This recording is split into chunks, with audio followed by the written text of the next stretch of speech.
Hi, everyone. I'm Lauren Albandian, and I am the coordinator for the 2022 ISAR conference that's going to be held in Denver, well, outside of Denver in Westminster, Colorado, on the dates of August 24th through the 29th. So, as some of you may know, over the course of the last 2 years, we've all been going through something. And so it has sort of put the brakes on in-person meetings, and ISAR 20 had to be canceled. And so we are full steam ahead. We're going to have this conference. It's going to happen. So it's very exciting. And I'm here talking today with my colleague and friend, Maurice Fernandez. Thank you for taking the time, Maurice. I really appreciate it. Thank you, and looking forward. I used to live in Boulder for many years That's next right. to Westminster. Yeah. So it's beautiful. I mean, just that is worth the trip. Yes. And I had something up on the screen and now I've lost it. There it is. All right, I have it back. So just to let you all know, if you don't know who Maurice is, he's the author of the book Neptune, the 12th House, and Pisces, which has a new edition out, and the Astrology and the Evolution of Consciousness, Volume 1.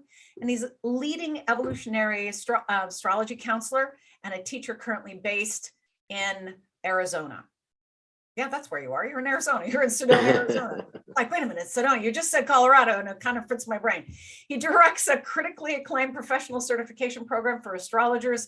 He served 3 terms as the president of OPA, the Organization for Professional Astrology, from 2014 to 2020. Before I talk to you about your lectures, I have a quick question for you. It may not be so quick because we have been away from this in-person gathering process now for more than 2 years, or just coming up right now on 2 years. How do you feel about, what does it mean to you to come back to this in-person gathering? I think that there's a benefit to both mediums. Obviously, what we experienced going online is that people who couldn't travel for whatever reason, especially international, suddenly had so much available and easy access. But we all are now at a point of overload of computer screens to begin with.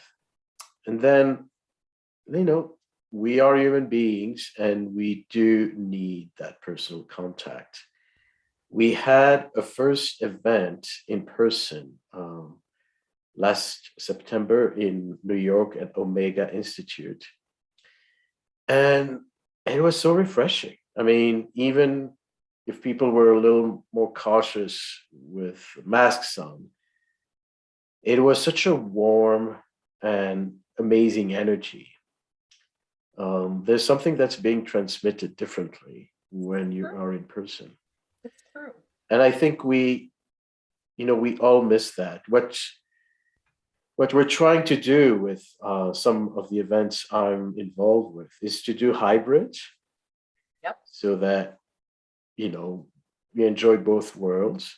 But there is a demand now. People want to come back to meeting in person.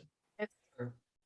It's true. We all do. And having done virtual events over the course of the last couple of years, they were amazing events. There's no taking away from them, but you cannot, no matter how hard we tried, you cannot replicate what happens in person. So I'm excited for it to happen. So um, you are doing 2 lectures at ISAR, one on Friday on that's called Retrograde Mars, Venus, Mercury, not what we think they are. So what can you tell the folks about that lecture? What would entice them to attend and hear about Mercury, Mars, and Venus retrograde in the way you would like to present it? Well, Mars is going to retrograde right, soon after in the fall on the northern hemisphere. Mars retrogrades in Gemini for a few months, few weeks at least, and and so that's actual. It's something that we can immediately apply. to the transit. But when I say it's not what you think, there is the fundamental of retrogrades that it's a time to review, it's a time to uh, kind of take a step back, and it usually is perceived as a disturbing factor, as something is gonna, you have to be careful, you have to navigate this energy very carefully. And there is that, like, I'm not, denying any of those well-known experiences, but I think we overlook the fact that retrograde also bring uh, something that is completely unexpected, out of the box. And if we look just at historical figures, some of the brilliant artists, brilliant minds have Mars retrograde. And, if you think about a film director, David Lynch with Mars retrograde, actor Jack Nicholson, um, Kurt Cobain, was born right on the station. So you have these characters who may have had, their retrograde struggles, but it takes you in a zone where you are able to really revolutionize, do things very, very differently. So there's a bit of a maverick quality as far as that particular aspect of it. There's more to it, but that's just giving you an example of, there's a lot more to tap into. Right. No, and it's true. There is that fighting against the grain because they're going back against the natural flow of the zodiac. So there is I'm doing it my own way kind of thing. Yeah. And part of the retrograde quality is that you cannot be on autopilot. It's not, you can't just be carefree about things. You need to pay more attention. And it takes you on a path less traveled, which, builds new brain connections. It makes you think harder and go deeper. And, even the simple thing is Mercury retrograde. And Mercury retrograde is now becoming this kind of mainstream phenomena. They have candles for Mercury retrograde times, so you can meditate and find solace in the storm. But, think about the fact that Amazon was incorporated, the big company was incorporated during Mercury retrograde. Wow. I bought twice vehicles, new cars during Mercury retrograde, and not because I planned it. It's just circumstances led me, that didn't give me the choice. And I went through the dilemma of what's going to happen. Is it going to be a lemon? Guess what? Great cars, and no problem at all. So I think we need to keep revisiting our perspectives and just peel new layers. Right. Well, as with a lot of things in astrology, there are stereotypes, and retrogrades are rife with those stereotypes. So good for you for peeling that away and looking at the evolving concepts of these retrogrades. Awesome. Yeah. So your second lecture is on Sunday, the 28th. And, there aren't very many people doing this topic. Every now and then you see it, and it's called Parenting in the Chart of Children or Adolescents. And I've done a lot of chart work with parents on children and adolescents and done readings for them. It's a very important tool, and not everybody can do it. So I'd love to hear what you have to say about this lecture, what you are presenting.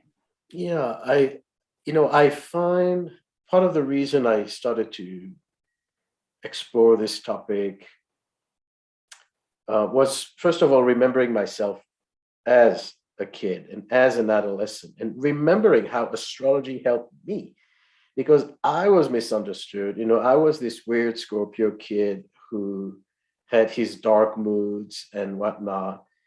And when I read about astrology, it just gave me an understanding. Seriously, it really got me out of my funk. So that's, where it's maybe probably where it started. And I think that, there's a lot of controversy about working with the chart of kids. Some people will There is. say, don't touch it, for several reasons. One is, of course, you don't want to intimidate the parents with all kinds of, you know, what's going to happen in the future of this kid, and being too deterministic. And, you want to let the kids find themselves naturally and not impose all kinds of aspects of them and whatnot. So it needs to be absolutely, it needs to be done very carefully, take a lot of parameters into consideration so it's ethical, healthy, and productive. And, some people will also say it's tricky legally. You may, if your parents are not there, what there are concerns. Things can come up during the readings that are not easy to handle. Right. The other thing is that this lecture is not only it's not only about doing charts to young people, but it's sometimes to work with the parents and better understand their children. Because as parents, we often think that, of course, we're going to know our kids. Of course, we're going to figure out what they need. They came out of us. But kids have their own soul and their own soul journey. And sometimes they're coming from a very, very different place than the parent. Now, I myself don't have children, but I worked as an educator for many years. I worked both in philanthropy with children and some educational programs. So it's something dear to me, and I do believe it can be very helpful under the parameters that we will discuss when I present this. Well, I applaud you for not only, talking about the charts themselves, but to give the parameters. I think that's vitally important. There's so many factors. They're humans who do have their own soul and should have their own choices, yet also working with parents in order for them to be more effective in assisting their children to be the better versions of themselves and to not project on their children or get themselves twisted up as to why their children aren't behaving the way they perceive they should. So there's a lot of value. There's tremendous value to this work. So I applaud you for that. Thank you. Yeah, thank you. And what I often see also during readings, sometimes it comes up that we look at the chart of the client's client's child. And the beautiful thing is that when you are with a client, they're in front of you and there's a dialogue. And when you refer to their children who is not in the room, there is an element of, wow, how can we go so deeply just with astrology? You're not just picking on my energy, or it's really neutral, pure astrology. But what you will find, when you speak to a client, they have 30, 40 years of life experience. You can refer back to, this happened then, during your Saturn return, you have experience to build your comments on. And with children, it's something very fresh, very delicate, and it's a completely different reading. It is a completely different reading, and I suspect that's why potentially I don't see a lot of people doing it, and probably it's a good thing in that sense. So yeah, I have a whole lot to say about that topic and not enough time to discuss it. It's a very interesting topic and something that's very near and dear to my heart. So I'm glad you're doing it. So everyone, ISAR 2022 is happening.